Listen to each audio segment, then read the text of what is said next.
హరే కృష్ణ. ఇప్పుడు తెలుసుకునే టాపిక్ వచ్చేసి భగవద్గీత ఎందుకు చదవాలి, అసలు భగవద్గీతలో ఏముంది అని తెలుసుకుందాం.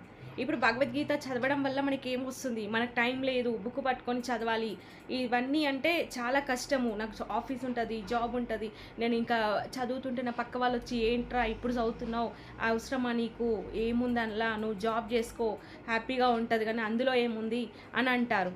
కానీ అస్సలు మొత్తం ఉన్నదంతా అక్కడే, జీవితం మొత్తం నడిచేది మొత్తం. ఎందుకంటే ఇప్పుడు నువ్వు ఆవేశపడి నువ్వు ఆఫీస్కి పోయి నీకు ఆడ మనసు నిమ్మలంగా లేక జాబ్ చేసి వచ్చి అటు పోయి ఇటు పోయి ఇంట్లో వరకు చుట్టాలు రిలేటివ్స్ ఇంకా అన్నీ, ఇంకా లైఫ్ అంటే ఎలా ఉంటుంది అన్నీ వస్తుంటాయి. సో అలాగే ఉంటాయి కదా. సో అప్పుడు మనము ఆ నిలకడ వల్ల అదేమంటారు, ఆ ఒక స్థిరత్వంగా లేకుండా కొంచెం అటు ఇటు తిరగడము ఇలాంటివి ఉన్నప్పుడు మనకి ఏమవుతుంది, ఫ్రస్ట్రేషన్ వస్తుంది.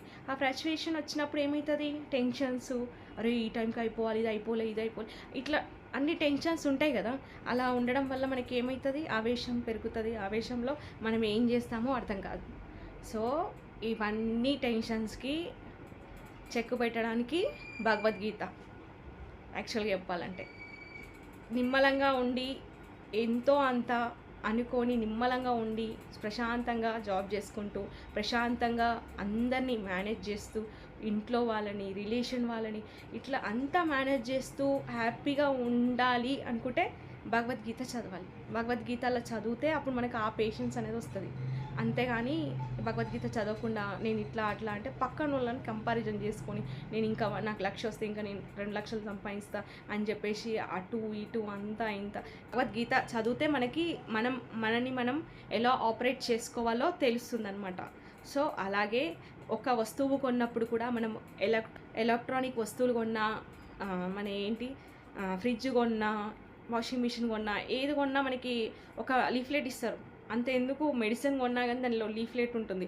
అది ఎందుకు పనిచేస్తుంది, ఫార్ములా ఏంది, డోసేజ్ ఏంది, ఎన్నిసార్లు వేసుకోవాలి, అది దేనికి పనిచేస్తుంది, ఇలా ఉంటుంది దానికి. అట్లా మనం చూసుకుంటాం. అలాగే మనము మన శరీరానికి మాన్యువల్ ఏంటి అంటే భగవద్గీత చదివితే మన శరీరాన్ని ఎలా ఆపరేట్ చేయాలి, ఇప్పుడు ఎంత డోస్ వేసుకోవాలి, ఏంటి ఫార్ములా అవన్నీ చూసుకున్నాం కదా.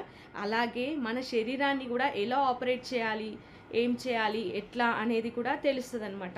ఎలా మనకి కోపం వచ్చినప్పుడు ఎలా కంట్రోల్లో ఉండాలి, ఎవరిని నొప్పించకుండా ఉండాలి. హరే కృష్ణ మంత్రం జపించండి, హ్యాపీగా ఉండండి. హరే కృష్ణ.